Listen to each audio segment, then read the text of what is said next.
الحمد لله وكفى وسلام على عباده الذين اصطفى أما بعد فأعوذ بالله من الشيطان الرجيم بسم الله الرحمن الرحيم قل هذه سبيلي أدعو إلى الله على بصيرة أنا ومن اتبعني وسبحان الله وما أنا من المشركين. وقال الله تبارك وتعالى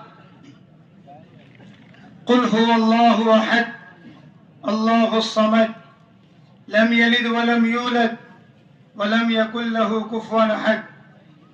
صدق الله العظيم. يا رب صل وسلم دائما أبدا على حبيبك خير الخلق كلهم. إن الله وملائكته يصلون على النبي يا أيها الذين آمنوا صلوا عليه وسلموا تسليما. اللهم صل على محمد عبدك ورسولك وصل على المؤمنين والمؤمنات والمسلمين والمسلمات والأحياء منهم والأموات برحمتك يا أرحم الراحمين. اللهم صل على محمد كلما ذكره الذاكرون وصل على محمد كلما غفل عن ذكره الغافلون. وعن أبي هريرة رضي الله عنه قال قال رسول الله صلى الله عليه وسلم جددوا إيمانكم. قيل يا رسول الله كيف نجدد إيماننا؟ قال أكثروا من قول لا إله إلا الله. وعن أبي درداء رضي الله عنه قال قال رسول الله صلى الله عليه وسلم أجل الله يغفر لكم أو كما قال عليه الصلاة والسلام. قابل احترام بھائیوں بزرگوں دوستوں،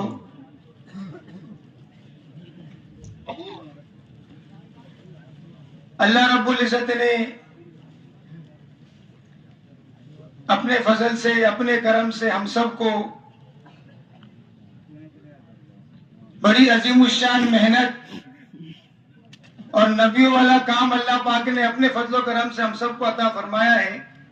اللہ تعالی ہم سب کو اس کی قدردانی کی توفیق نصیب فرمائے.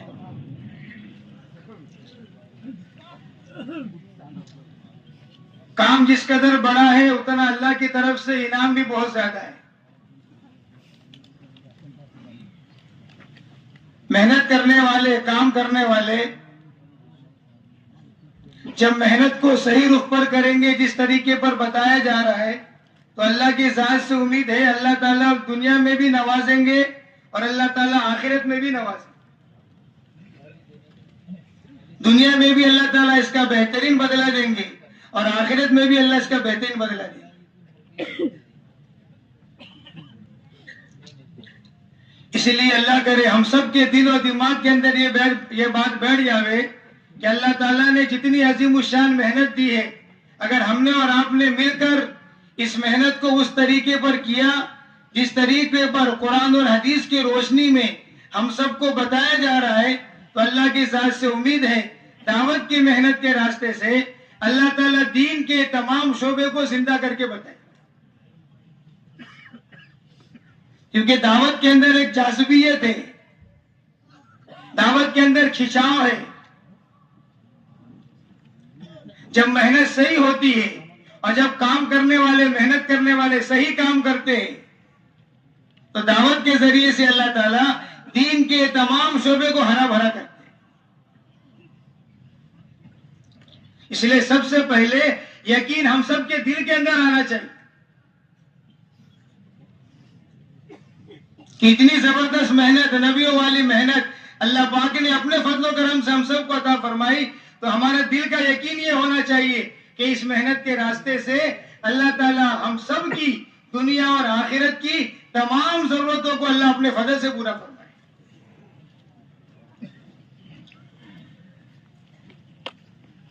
اس لیے کہ ضرورت کے دینے والے یہ اللہ ہے اور ضرورت کے پورا کرنے والے بھی.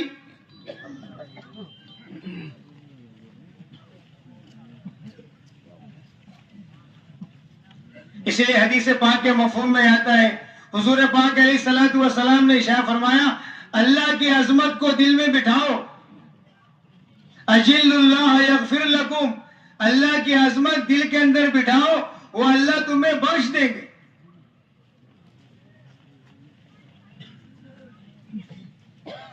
ہم سب جو محنت کر رہے، ہم سب جو قربانی دے رہے، ہم سب جو اپنا وقت فارغ کر کے اس وقت اجتماع گاہ میں اللہ کے فضل سے اللہ نے پہنچایا ہے، سب کا بنیادی مقصد یہ ہے کہ اللہ کرے ہم سب کے دلوں کے اندر اللہ کی عظمت ویسی بیٹھ جائے جیسا حق ہے. اللہ کی عظمت ہم سب کے دلوں کے اندر آ جائے. اللہ کون ہے؟ ہم سب کے خالق اور مالک کون ہے؟ ہم سب کا رب اللہ ہے. خالق اور مالک اللہ ہے. ضرورتوں کو دینے والا اللہ ہے.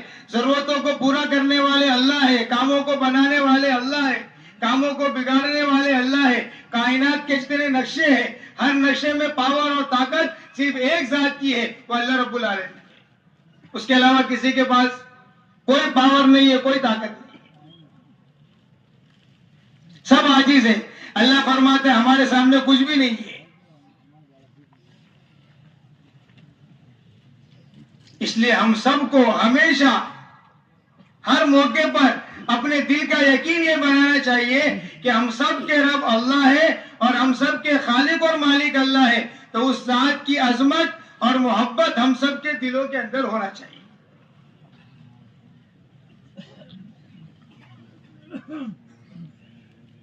اسی لیے اللہ تعالیٰ نے قرآن پاک میں جیسے ہم اور آپ رمضان کے مہینے میں تھال کو سجاتے، تھال کو الگ الگ آئٹم سے، الگ الگ چیزوں سے، ویسے ہی اللہ نے قرآن کو سجایا ہے لفظ رب سے. لفظ رب جگہ جگہ جگہ جگہ بار بار ہمیشہ ہر موقع پر لفظ رب رب رب. کیا مطلب ہے اس کا لفظ رب بار بار؟ کہ اللہ تعالیٰ بار بار ہم سب کو یاد دہانی کراتے ہیں کہ دیکھنا، دنیا کی چیزوں میں لگ کر، دنیا کے اسباب میں لگ کر، دنیا کی مشغولی میں لگ کر کہیں ایسا نہ ہو کہ جس خالق اور مالک نے پیدا کیا ہے، اپنا آدمی جو ہے اپنے خالق اور مالک کو بھی کیا ہو جائے، رب کو بھولنا نہیں ہے.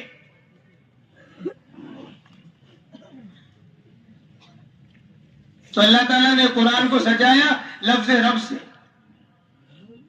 رب ہے. الحمدللہ رب العالمین. تمام تعریفیں اس اللہ کے لیے ہے جو تمام جہاں کے پالنہار ہے. ایک جگہ نہیں، دو جگہ نہیں، تین، کئی جگہ قرآن پاک میں اللہ نے اس کو بیان فرمایا.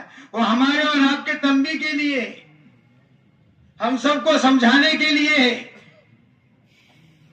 کہ اللہ بار بار کہتا ہے. دیکھو بار بار اللہ فرماتا ہے کہ ہماری طاقت، ہماری قدرت، ہماری بادشاہت، ہم بے نیاز ہیں. اللہ فرماتا ہے ہم بے نیاز ہیں، تم سب محتاج ہو. اللہ جیسا بے نیاز کوئی نہیں، بندہ جیسا محتاج کوئی نہیں. اللہ ہر حال میں بے نیاز ہے اور ہم سب ہر حال میں اللہ کے محتاج. پورے دنیا میں اس وقت جو محنت ہو رہی ہے اور پورے دنیا میں اس وقت جان، مال، وقت، صلاحیت، جذبات سب کچھ لگا کر یہ بات دل کے اندر بٹھائی جا رہی ہے، اس اللہ کی محبت کو اور اس اللہ کی ذات کا یقین دل کے اندر بٹھا لو جو اللہ تم سب کا رب ہے، خالق اور مالک. اس لیے بار بار بار بار، اس لیے حدیث کے اندر ہے نا، ابو ہریرہ رضی اللہ عنہ کی جو روایت ہے کہ کیف نجدد ایماننا، سوال کیا یا رسول اللہ صلی اللہ علیہ وسلم ہم اپنے ایمان کو تازہ کیسے کریں؟ ایمان تازہ کیسے ہوگا اور ایمان کے اندر بڑھوتری کیسے آئے گی اور ایمان کے اندر پاور کیسے آئے گا؟ تو حضور پاک علیہ الصلوۃ والسلام نے جو نسخہ بتایا اور جو حضور پاک علیہ الصلوۃ والسلام نے ارشاد فرمایا بھائیوں بزرگوں دوستوں، وہ سونے کے پانی سے لکھنے کے قابل ہے۔ اللہ کے نبی صلی اللہ علیہ وسلم نے ارشاد فرمایا اکثروا من قول لا الہ الا۔ جتنی چیزیں نظر آ رہی ہیں، جتنی شکلیں نظر آ رہی ہیں، سب دھوکہ ہے، سب دھوکہ ہے۔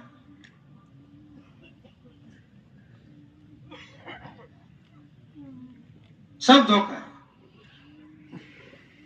اکثروا من قول لا الہ الا اللہ، دنیا کے ہر شعبے میں رہ کر، دنیا کے ہر کونے میں جا کر یہ کہنا پڑے گا دل اور دماغ سے، اور اپنے دل سے یہ بار بار کہنا پڑے گا کہ دیکھو کرنے والے کون ہیں، بار بار بار بار بار بار۔ اسی لیے اللہ تعالیٰ قرآن میں بار بار ہم کو اور آپ کو سمجھاتا ہے، بار بار سمجھاتا ہے۔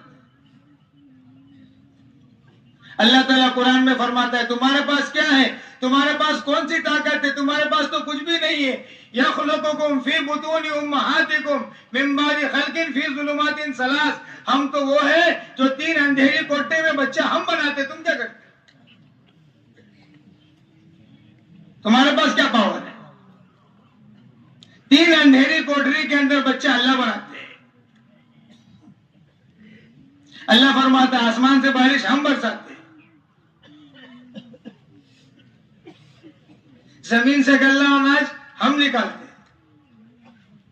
بار بار بار بار اللہ ہم سب کو سمجھاتے ہیں تاکہ بار بار ہم اور آپ جو اللہ تعالیٰ سے وعدہ کر کے آئے ہیں عالم ارواح میں کہ اللہ نے ہم سے پوچھا بتاؤ ہمیں تمہارا رب ہو نہیں، ہم سب نے کہا قالوا بلا، یا اللہ آپ ہی ہمارے رب ہے۔ اب دنیا کے مشغولی میں ہم سب آئے ہیں، دنیا کی مشغولی میں رہ کر ہم سب اللہ کو بھول جاتے ہیں۔ اس لیے قرآن اور حدیث کی روشنی میں بار بار یہ بتایا جاتا ہے دیکھو رب اللہ ہے، خالق اور مالک اللہ ہے، اس ذات کا یقین، اس اللہ کا یقین دل کے اندر بٹھا کے جاؤ۔ اس لیے سب سے زیادہ محنت اور سب سے زیادہ بنیادی محنت جو ہم سب کو سکھائی گئی ہے وہ یقین کے بنانے کی سکھائی گئی، سب سے زیادہ، سب سے زیادہ یقین کے اوپر محنت، کیونکہ جس کا جتنا یقین مضبوط ہوگا اور جس کے دل کے اندر جتنا اللہ کی ذات کا یقین مضبوط ہوگا اس کا اتنا تعلق اللہ سے جڑے گا۔ یقین مضبوط ہوتا ہے تو عمل مضبوط ہوتا ہے، اور یقین کمزور ہوتا ہے تو عمل بھی کمزور ہوتا ہے۔ اس لیے ہم سب کی ساری محنت اپنے یقین کو مضبوط کرنے کی ہے۔ ہمارا یہاں پر آنا، اتنی قربانی سے آنا اور 2 دن الگ الگ مجالس میں الگ الگ عنوان پر قرآن اور حدیث کی روشنی میں بات سننا اسی لیے ہے تاکہ ہم اور آپ ہر جگہ ہمارے دل کا یقین یہ بنتا رہے اور اپنے دل سے ہم یہ کہتے رہے کہ ہمارے پاس بھی کوئی پاور نہیں ہے، کوئی طاقت نہیں ہے، میرا پورا جسم اللہ کے حکم کے تابع ہے، کچھ بھی نہیں۔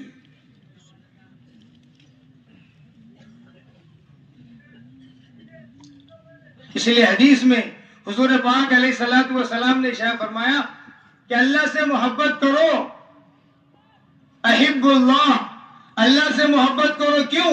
احب اللہ لما یقذوکم من نعمت، کہ اللہ تعالیٰ سے محبت کرو، اس لیے اللہ تعالیٰ سے محبت کرنا ہے کہ اللہ تعالیٰ اپنی نعمتوں میں ہماری پرورش کرتا ہے۔ جو دیا ہے کس نے دیا ہے؟ میں زور سے بولیے، اللہ نے دیا۔ جو دے رہا ہے کون دے رہا ہے؟ پورے کائنات کا نظام کون چلا رہا ہے؟ اللہ فرماتا سب ہم چلا رہے ہیں۔ بس تھوڑی سی محنت اور تھوڑی سی کوشش، تھوڑا سا مجاہدہ، جان لگا کر، مال لگا کر، وقت لگا کر، صلاحیت لگا کر، جذبات لگا کر، اپنے گھر کے تمام افراد کو لے کر اتنی محنت ہو جاوے کہ گھر کے ہر فرد کے زبان پر، دل کے اندر یہ بات بیٹھ جاوے کہ ہم سب کے خالق اور مالک۔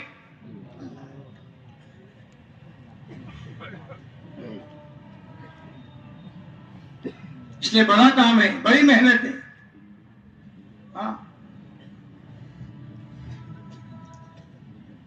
کیونکہ اللہ کی ذات کے یقین کو اور اللہ سے ہونے کو بولنا جتنا بولا جائے گا اور اللہ سے ہونے کو جتنا سنا جائے گا بھائیو بزرگو دوستو اتنا دل کا یقین بنتا چلا جائے گا. یقین ایسے نہیں بنتا ہے. یقین کو بنانے کے لیے محنت ہے. یقین کو بنانے کے لیے مذاکرہ ہے. بازاروں میں شکل نظر آ رہی ہے, ان بازاروں میں جا کر کہنا پڑے گا میں دکان سے نہیں پڑھتا پالنے والے, میں کاروبار سے نہیں پڑھتا پالنے والے. یہ ہے اکثر من قول لا الہ. ایک آدمی تسبیح لے کے بیٹھا رہے اور لا الہ الا اللہ لا الہ, تو اس سے یقین نہیں بنے گا, اس کو ثواب تو مل جائے. جب تک باہر نکل کر شکلوں سے جہاں سے ہوتا ہوا نظر آ رہا ہے وہاں جا کر یہ بولے گا کہ اس سے نہیں ہوتا ہے, کرنے والے اللہ ہے, تو اس کا دل کا یقین بنے. کیونکہ نظر کچھ اور دیکھ رہی ہے اور خبر کچھ اور. نظر کا دیکھا دھوکہ ہے اور خبر کیا ہے, یقینی چیز ہے. نظر دیکھتی ہے گھنٹہ کیا کرے گا اور خبر کہتی ہے گھنٹہ وہ کرے گا جو اللہ چاہے. نظر کیا دیکھ رہی ہے, یہ عصا کیا کرے گا, اس سے کیا ہوتا ہے, لیکن خبر یہ کہتی ہے اس عصا کو جب ڈالا جائے گا نا پھر عصا کیا کرتا ہے دیکھو. تو نظر کا دھوکہ ہے. یہ جتنی شکلیں نظر آ رہی ہے سب دھوکہ ہے. ان تمام شکلوں سے کٹ کر ایک اللہ سے جڑنا اور ایک اللہ کی ذات کا یقین دل کے اندر بٹھانا, یہ مقصود ہے اس وقت اس محنت کے راستے سے.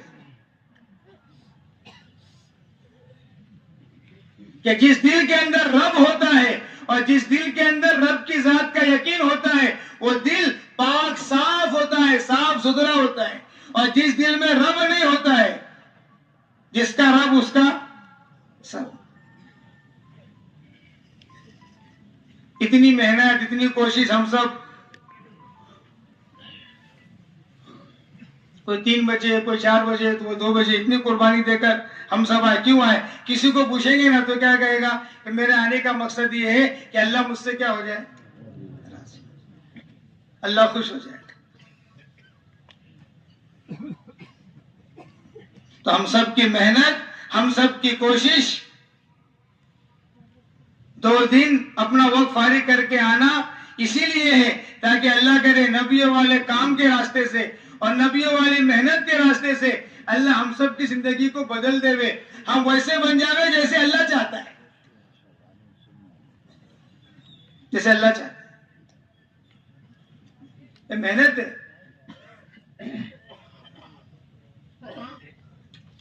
اپنی زندگی کو ویسی بنانا جیسے اللہ چاہتا ہے. اپنی زندگی کے اندر وہ تمام صفات کو لانا جو اللہ چاہتا ہے. اس لیے صحابہ کرام نے سب سے زیادہ حضور پاک علیہ الصلوۃ والسلام کے ساتھ میں رہ کر ان تمام صفات کو صحابہ نے اپنے اندر منتقل کیا جو صفات حضور پاک علیہ الصلوۃ والسلام کے اندر, تمام صفات کو اپنے اندر لائے.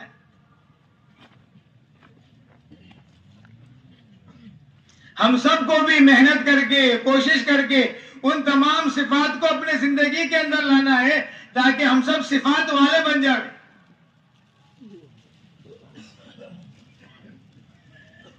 اللہ کی بڑائی کو بولنا, اللہ کی بڑائی کو سننا. اس لیے منتخب حدیث میں وہ بدو کی دعا ہے نا, بدو کی دعا وہ سب کو پڑھنا چاہیے. بدو نے جو دعا مانگی ہے, یا من لا تراہ العیون ولا تخالطه الظنون ولا يصفه الواصفون ولا يغير الحوادث يعلم مساقيل الجبال ومكائل البحار وعدد قطر الامطار وعدد ورق الاشجار. یہ جو بدو نے اللہ کی تعریف کی ہے نا, اس کے ترجمہ جب آپ پڑھیں گے نا تو ہمارا دل بھی کہے گا کمال ہے بدو کا کہ اللہ اس کو جزائے خیر دے. اس نے وہ اللہ کی تعریف کی ہے کہ اللہ کے نبی صلی اللہ علیہ وسلم بھی اندر سے کیا ہو گئے, خوش ہو گئے. اور حضور پاک علیہ الصلوۃ والسلام نے اس بدو کو بلایا اور بدو کو بلانے کے بعد ایک کان سے سونے کا جو ڈلا آیا تھا وہ کیا دیا, اس کو حدیث میں دیا. اس نے پوچھا, اے اللہ کے نبی صلی اللہ علیہ وسلم تعلق کی وجہ سے دے رہے ہیں آپ, فرمایا نہیں، میں تعلق کی وجہ سے نہیں دے رہا ہوں، میں اسی لیے دے رہا ہوں کہ آج جو آپ نے اللہ کی تعریف کی ہے نا، ایسی تعریف کرنے والے بہت.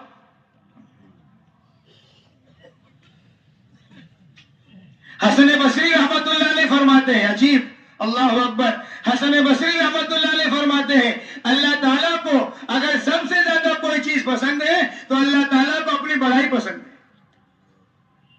سب سے زیادہ. کیونکہ اللہ کون ہے؟ اللہ بڑے ہے سب سے زیادہ. آج ہم سب کے دلوں میں اللہ کی بڑائی نہ ہونے کی وجہ سے دنیا کی تمام چیزوں کی بڑائی دل کے اندر. اگر محنت صحیح رخ پر ہوتی رہے گی تو انشاءاللہ ساری چیزوں کی بڑائی دل کے اندر سے نکل جائے گی اور ایک اللہ کی بڑائی دل کے اندر.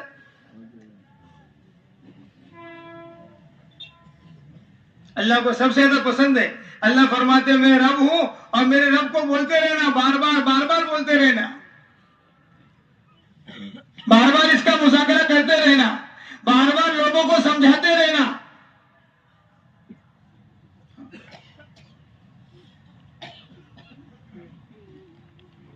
اس لیے اس نے تعریف کی اللہ اجعل خیر اموری آخرہ وخیر عملی خواتمہ وخیر یوم القاک فی اللہ.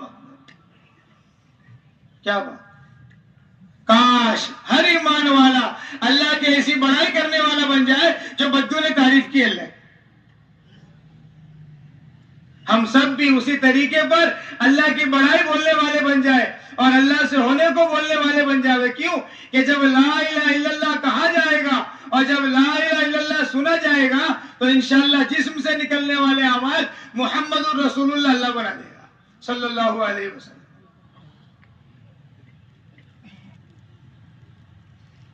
اس لیے سمجھایا اس کو،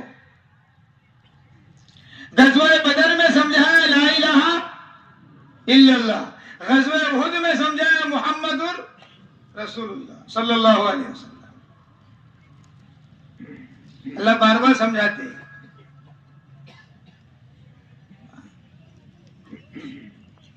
اس لیے بھائیو بزرگوں دوستو، یہ پورا مجموعہ اس بات کی نیت کرے ہم سب سے زیادہ اللہ کی بڑائی کو بولیں گے انشاءاللہ، سب سے زیادہ اللہ کی بڑائی کو سنیں گے. اللہ کی بڑائی کو بولنا، اللہ کی بڑائی کو سننا، اللہ سے ہونے کو بولنا، اللہ کون ہے، اللہ کیسے رب ہے، اللہ کیسے خالق اور مالک ہے، اللہ کیسے کاموں کو بنانے والے ہیں، اللہ کیسے ضرورتوں کو پورا کرنے والے ہیں. حیات الصحابہ جلد نمبر 3 میں باب قائم کیا ہے الرزق من حیث لا یحتسب، کہ اللہ تعالیٰ وہ ہے کہ جب اللہ کی بڑائی اور اللہ کی محبت جب دل کے اندر بیٹھ جاتی ہے تو اللہ رب العزت وہ کرتے ہیں کہ ہم کو گمان بھی نہیں ہوگا کہ اللہ تعالیٰ ہم سب کے لیے ایسی جگہ سے روزی کا انتظام کریں گے جہاں سے انسان کو گمان بھی نہیں ہوگا. کیونکہ اللہ فرماتا ہے تمہارے ہاتھ میں تو کچھ بھی نہیں ہے. روزی کون دیتا ہے؟ اللہ فرماتا ہے ہم دیتے ہیں. روزی ہم تقسیم کرتے ہیں، کسی کو کم دیتے ہیں، کسی کو زیادہ، کم اور زیادہ دونوں تقسیم ہماری ہے. نحن قسمنا بینہم معیشتہم فی الحیات الدنیا، دنیا کی زندگی میں روزی تقسیم کرنے والا تنہا تنہا.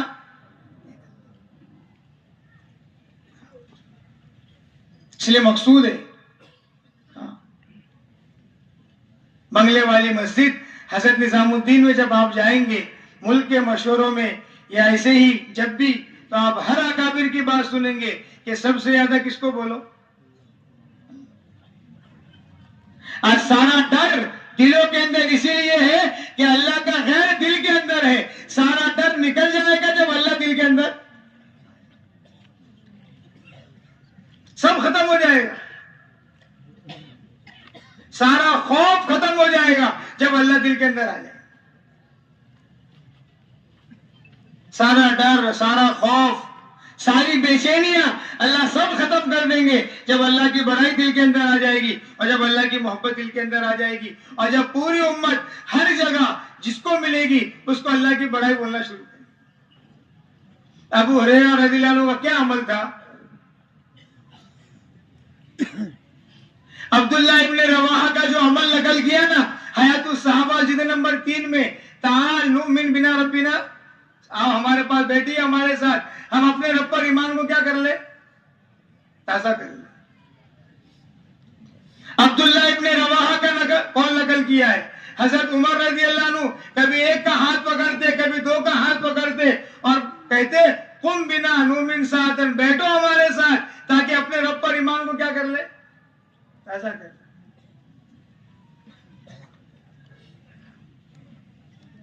صحابہ کی زندگیاں سامنے نہ ہونے کی وجہ سے بھائیو بزرگوں دوستو ہم کو اور آپ کو سمجھ میں نہیں آ رہا ہے کہ یہ عمل کہاں سے ہے، حالانکہ پوری دعوت اور پورے دعوت کے جتنے عمل ہیں ہر عمل قرآن اور حدیث سے نکالا گیا۔ تو عبداللہ ابن رواحہ نے ایک کا ہاتھ پکڑا، عبداللہ ابن رواحہ نے کہا بیٹھو ہمارے ساتھ، اپنے رب پر کیا کریں ہم، ایمان کو تازہ کریں۔ فغضب الرجل، وہ غصہ ہو گیا، ہاں ہم کو بیٹھنے کے لیے بول رہے آپ کے ہم ایمان والے نہیں ہیں۔ فجاء الی النبی صلی اللہ علیہ وسلم، اور اللہ کے نبی صلی اللہ علیہ وسلم کے پاس تشریف لے گا، فرمایا اے اللہ کے نبی صلی اللہ علیہ وسلم ذرا دیکھیے عبداللہ ابن رواحہ کو کیا ہوا، یہ کیا ہو گیا ہے، کیا کہتے آؤ بیٹھو تھوڑی دیر اپنے رب پر کیا کریں ایمان کو۔ حضور پاک علیہ الصلوۃ والسلام نے شاہ فرمایا کہ اللہ تعالیٰ عبداللہ ابن رواحہ پر رحم فرمائے، انہ یحب المجالس التی تتباہی بها الملائکہ، کہ عبداللہ ابن رواحہ جس عمل کو کرتے ہیں نا اس عمل کو اللہ تعالیٰ آسمانوں پر پسند فرمائے۔ تو عبداللہ ابن رواحہ کون سا عمل کر رہے تھے، بیٹھو ہمارے ساتھ، آؤ ہمارے ساتھ۔ اس لیے سب سے زیادہ بھائیو بزرگوں دوستو ہم سب کو یہ محنت کرنا ہے، یہ کوشش کرنا ہے کہ ہم اور آپ اتنی محنت کر لے، اتنی محنت کر لے کہ ہم اور آپ دنیا سے جا رہے ہو تو ہم سب کا خاتمہ کس کے اوپر ہو، ایمان۔ جب اللہ کی بڑائی بولی جائے گی اور جب اللہ کی بڑائی سنی جائے گی اور جب لا الہ الا اللہ کہا جائے گا اور جب محمد رسول اللہ جب زندگیوں سے ظاہر ہوگا نا تو اللہ کی ذات سے امید ہے دنیا سے جائیں گے تو خاتمہ۔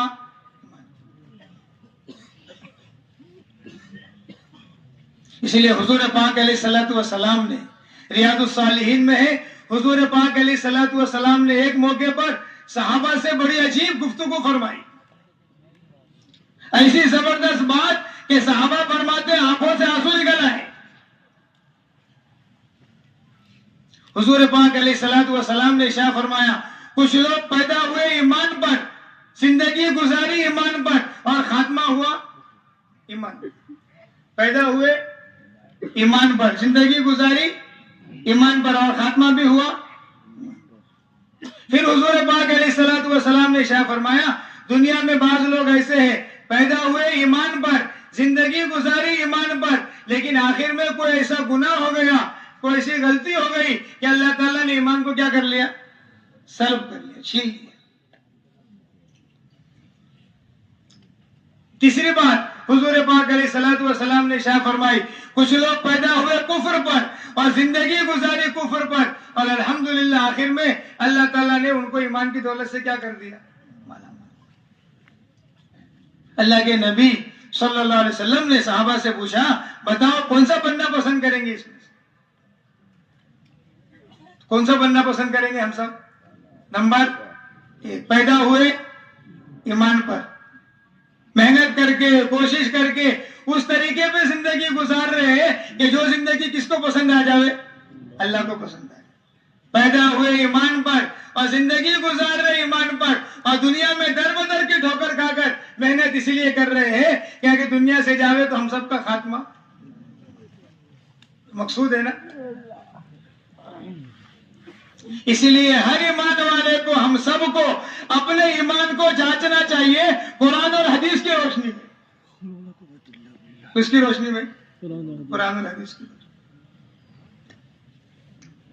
قرآن کیا کہتا ہے، حدیث کیا کہتی ہے، قرآن کیا کہتا ہے، حدیث کیا کہتی ہے، کیونکہ پوری بات قصہ اور کہانیوں سے بات سمجھ میں نہیں آتی، لیکن یہ بات پکی اور ٹھکی ہے کہ صحابہ کرام کی زندگی بیان کرنے سے اور صحابہ کی زندگی کو بولنے سے اور صحابہ کے واقعات کو بولنے سے اور صحابہ کے عمل کو بولنے سے ہم سب کا ایمان بھی بڑھے گا، ہم سب کی نماز میں بھی جان پیدا ہوگی، اور ہم سب نفع والا علم بھی سیکھیں گے، اور ہم سب اللہ کا ذکر بھی کریں گے، اور ہم سب کے اندر اکرام والی صفت بھی آئے گی، اور ہر عمل کو خالص کس کے لیے کریں گے؟ اور جان و مال اللہ نے جنت کے بدلے میں خریدا ہے۔ جب وہ زندگیاں بولی جائے گی جو مقصود ہے تو ہر ایمان والا اس دھوکے سے نکلے گا، جان میری نہیں ہے اور مال میرا۔ تو ایمان کو جانچنا پڑے گا، قرآن اور حدیث دیکھنا پڑے گا۔ اس لیے اللہ تعالیٰ صحابہ کرام کی قبر کو اللہ نور سے منور فرمائے۔ حارث ابن مالک کو اللہ کے نبی نے پوچھا نا، جیسے کوئی آپ سے سوال کرے، کوئی ہم سے سوال کرے کہ بھائی کیف اصبحت، تو حارث ابن مالک سے بھی یہی سوال تھا نا کہ حارث ابن مالک آپ نے صبح کون سی حالت میں کی، صبح کون سی حالت میں کی؟ تو حارث ابن مالک نے کیا کہا؟ اصبحت مومنا، کہ اللہ کے نبی صلی اللہ علیہ وسلم میں نے صبح جو کی ایمان کی حالت میں۔ تو اللہ کے نبی صلی اللہ علیہ وسلم نے ارشاد فرمایا، حارث سوچ کر کہو، ہر چیز کی ایک کیا ہوتی ہے؟ حقیقت ہوتی ہے۔ تو ہم سب کے اندر جو ایمان ہے نا، اس ایمان کی بھی ایک حقیقت ہے۔ کتنا ایمان ہے یہ پتا چلے گا کہ اللہ کا حکم کتنا پورا ہو رہا ہے۔ اللہ کا حکم پورا ہو رہا ہے اور اطاعت کے ساتھ اور فرما برداری کے ساتھ ہم سب اللہ کے حکم کو پورا کر رہے ہیں، تو سمجھو ایمان کے اندر ترقی ہے۔ تو اللہ کے نبی نے فرمایا صلی اللہ علیہ وسلم کہ حارث تمہارے ایمان کی کیا حقیقت ہے؟ تو جو حارث ابن مالک نے کہا وہ قیامت تک ہم سب کے لیے نمونہ ہے، قیامت تک آنے والے انسانیت کے لیے حارث ابن مالک نے جو کہا رضی اللہ عنہ۔ تو ہم سب کو دیکھنا پڑے گا قرآن اور حدیث کی روشنی میں صحابہ نے اپنے ایمان کو بڑھانے کے لیے اور صحابہ نے اللہ کی بڑائی کو بولنے کے لیے اور صحابہ نے اپنے ایمان میں پاور پیدا کرنے کے لیے وہ کیا عمل کیا، وہ کیا محنت کی، وہ کیا کوشش، کیوں کہ اللہ کے وہاں ہر محنت کرنے والا کامیاب نہیں ہے۔ طریقے رسول، طریقے نبی حضرت محمد صلی اللہ علیہ وسلم کے طریقے پر محنت کرنے والا ہی، کس کا طریقے پر؟ ایک ہی طریقہ، وہ کس کا ہے؟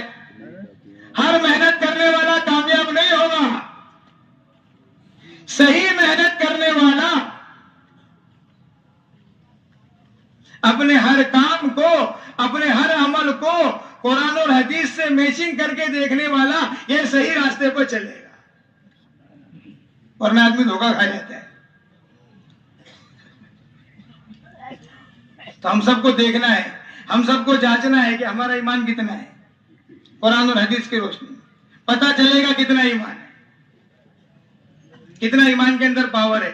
تو حارث ابن مالک نے کہا، جب اللہ کے نبی صلی اللہ علیہ وسلم نے پوچھا نا کہ کس حالت میں صبح کی، تو حارث ابن مالک نے کہا کہ ایمان کے۔ تو اللہ کے نبی نے فرمایا کیا حقیقت ہے؟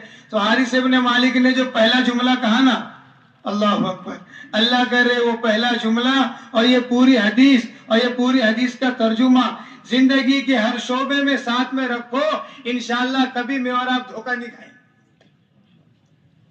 یہ تو ایک صحابی ہے، ایک ابو بکر سے لے کر آخری صحابی تک،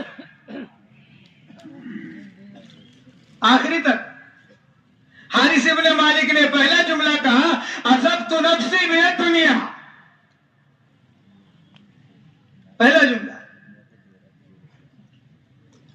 کہ اللہ کے نبی صلی اللہ علیہ وسلم میرے ایمان کی حقیقت یہ ہے کہ میں نے دنیا سے منہ کیا کر لیا ہے؟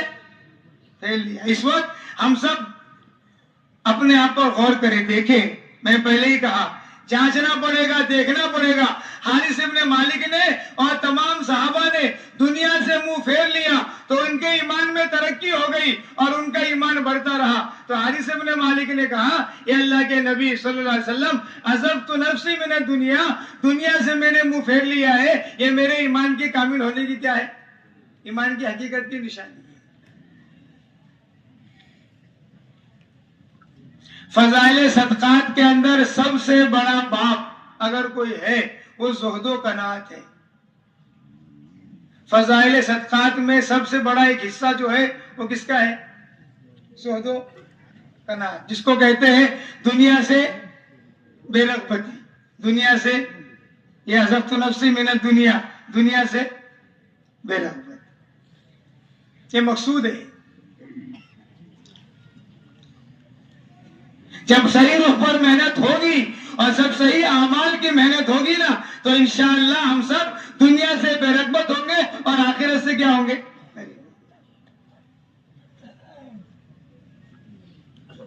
اسی لیے حضور پاک علیہ الصلوۃ والسلام نے ارشاد فرمایا جو بندہ دنیا میں آخرت بنانے کی محنت کرتا ہے اللہ تعالیٰ اس کے دنیا کا نقصان کبھی نہیں کرتے، دنیا کا نقصان نہیں ہوگا.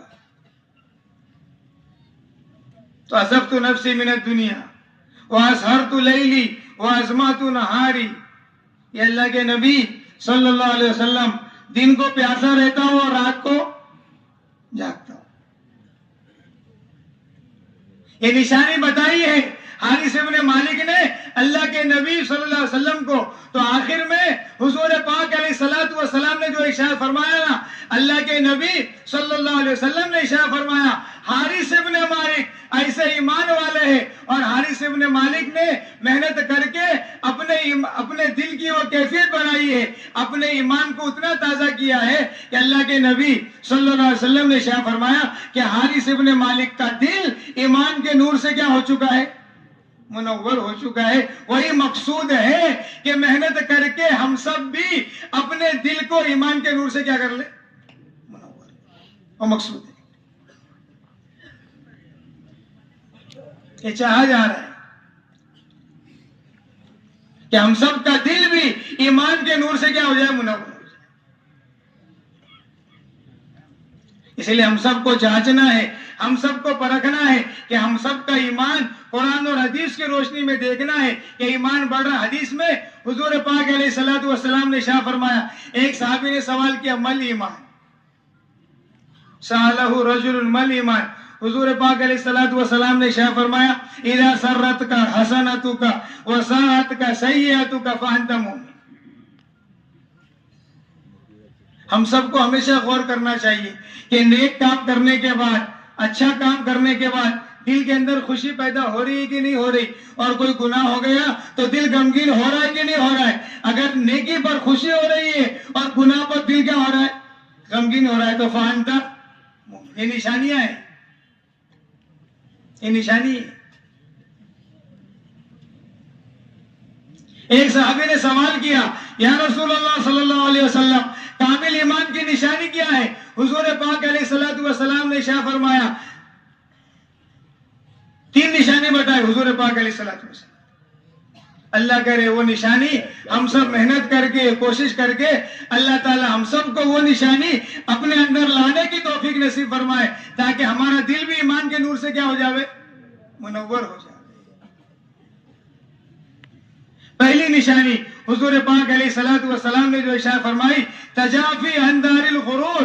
اللہ کے نبی صلی اللہ علیہ وسلم نے ارشاد فرمایا کہ دھوکے کے گھر سے دوری ہو رہی ہو اور آخرت سے قریب ہو رہا ہو بندہ تو سمجھو کہ اس کا ایمان کیا ہو رہا ہے؟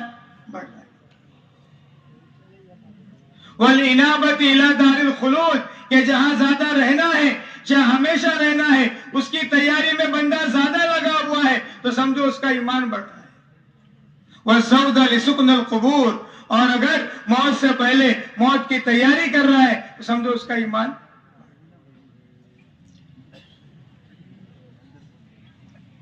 تو اللہ کرے بھائیو بزرگو دوستو، یہ ہم سب کی پہلی مجلس، اور پہلی مجلس میں ایمان کے مذاکرے.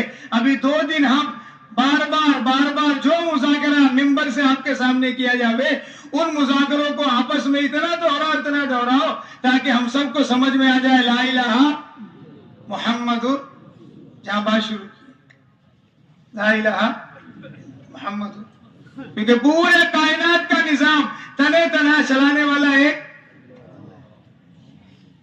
یہ مقصود ہے، مقصود ہے۔ اس لیے چھوٹے چھوٹے ہلکے لگا کر کیوں بولتے کہ جو باتیں کہی گئی اس کا مذاکرہ کرو، کیوں کہ مذاکرے سے بات دل کے اندر کیا ہوتی ہے، اتر جاتی ہے، مذاکرے سے بات سمجھ میں آتی ہے، اور جو چیزیں مذاکرے میں رہتی ہے وہ عمل میں بھی رہتی ہے۔ مذاکرے سے بات سمجھ میں آتی ہے، مذاکرے سے دل کی گرہ کھلتی ہے، اور مذاکرے سے بندہ اندر سے تیار ہوتا ہے اللہ کے دین کی محنت کے لیے۔ اس لیے حضور پاک علیہ الصلوۃ والسلام جب صحابہ سے مذاکرہ کرتے تھے اور صحابہ سے سب بات کرتے تھے تو بات ہونے کے بعد صحابہ جو ہے ان باتوں کا مذاکرہ کر کے اپنے اندر کیفیت پیدا کرتے تھے، اور وہ کیفیت ان کو اللہ کے دین کی محنت میں کیا کرتی تھی، آگے بڑھاتی۔ ہم سب کو بھی محنت اسی لائن سے کرنا ہے کہ 2 دن اتنی بڑی قربانی دے کر ہم اور آپ آئے، ایسا نہ ہو کہ ہم اور آپ خالی چلے جائیں، بلکہ جتنا مجمع آئے گا یہ ہم سب کی ذمہ داری ہے، ہم سب کی ذمہ داری، خصوصاً وہ حضرات جن کو خطہ وار جماعت کا امیر بنایا گیا ہے اور جن کے ہاتھ ایک گالے میں ایک خطے پر 20 آدمیوں کو ذمہ دار بنایا ہے، 20 ان کی بڑی ذمہ داری ہے ہر آنے والے ساتھی کو ان تمام مجالس کے اندر جوڑنا اور مجالس میں جوڑ کر ان کو یہ بات سمجھانا کہ ہم سب کو اللہ پاک نے بڑی نبیوں والا کام دیا ہے، نبیوں والی محنت دی ہے، نبیوں والی محنت، نبیوں والا کام یہ ہم سب کو میدان میں آ کر کرنا پڑے گا۔ اللہ کے دین کی محنت کے لیے ہم سب کو تیار ہونا پڑے گا، کیونکہ دل چاہتا نہیں ہے، ہاں یہ دل کو منانا پڑتا ہے، دل چاہتا نہیں ہے۔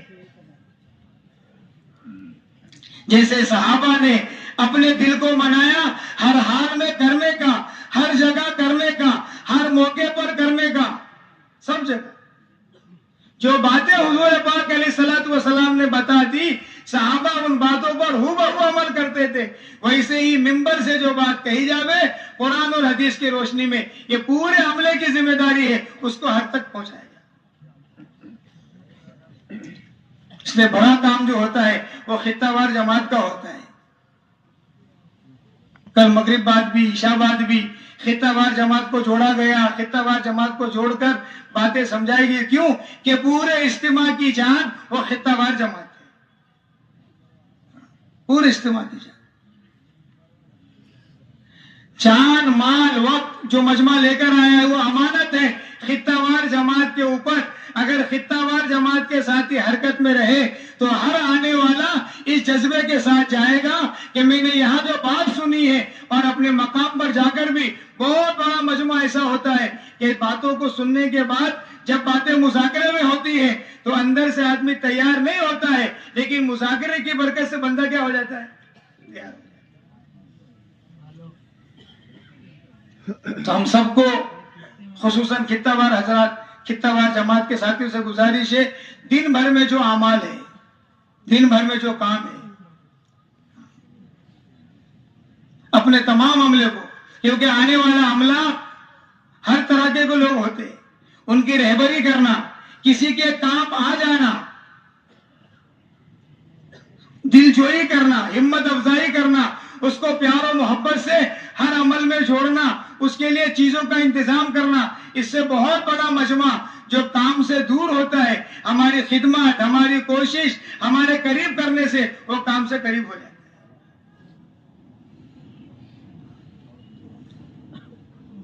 اس لیے خطہ وار جماعت کے حضرات جو ہے بہت چوکنا رہے، 2 دن یہ سمجھے کوئی کام نہیں، ہم کو تو عملے کو سمیٹنا ہے، ہم کو عملے کو سمیٹنا ہے، بلکہ ہر ہر آنے والا ساتھی اس نیت سے ان تمام اعمال کے اندر شرکت کرے کہ یہ اعمال ہم سب کے لیے کہے جا رہے ہیں، یہ باتیں ہم سب کو بتائی جا رہی اس لیے تاکہ ہم سب محنت کے میدان میں کیا رہے، آگے رہے۔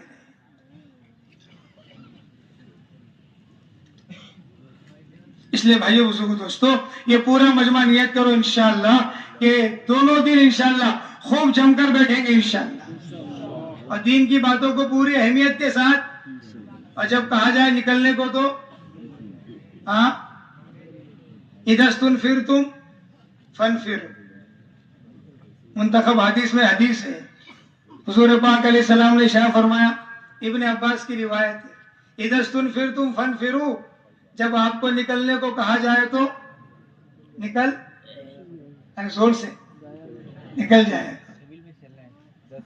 کیفیت نہیں بنتی ہے لیکن کیفیت بنانی پڑتی ہے، دل کو سمجھانا پڑتا ہے، جیسے عبداللہ ابن رواحہ نے اپنے دل کو سمجھایا، دل تجھے اترنا پڑے گا، چاہے ناگواری سے اتر، چاہے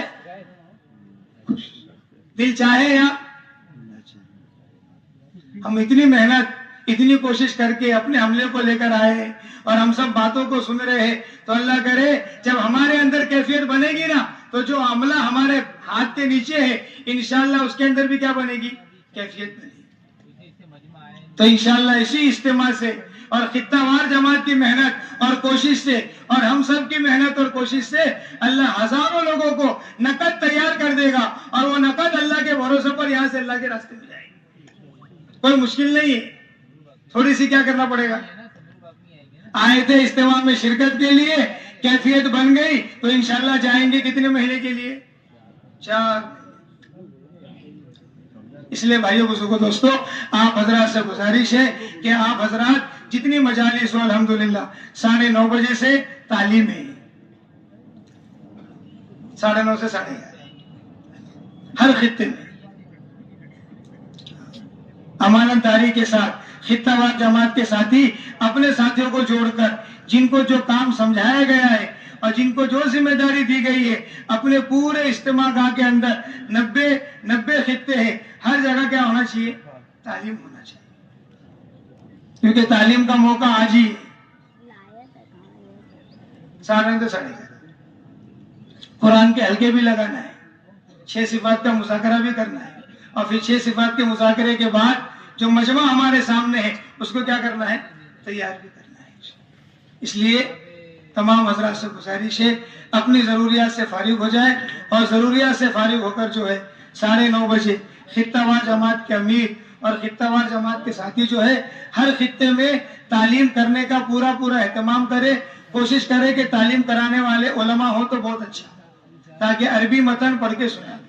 ہر خطے میں ہماری کوشش یہ ہو کہ تعلیم کرنے والے علماء کرام ہو، اور 6 صفات کا مذاکرہ کرنے والے ہمارے پرانے ذمہ دار حضرات۔ اللہ تعالی ہم سب کو عمل کرنے کی توفیق نصیب فرمائے۔ ضروریات سے فارغ ہو جائے، اس کے بعد انشاءاللہ اپنے خطے کے اعتبار سے 9:30 بجے تعلیم شروع کریں۔ ایک اعلان یہ سن لیں کہ ہر خطے میں جو 2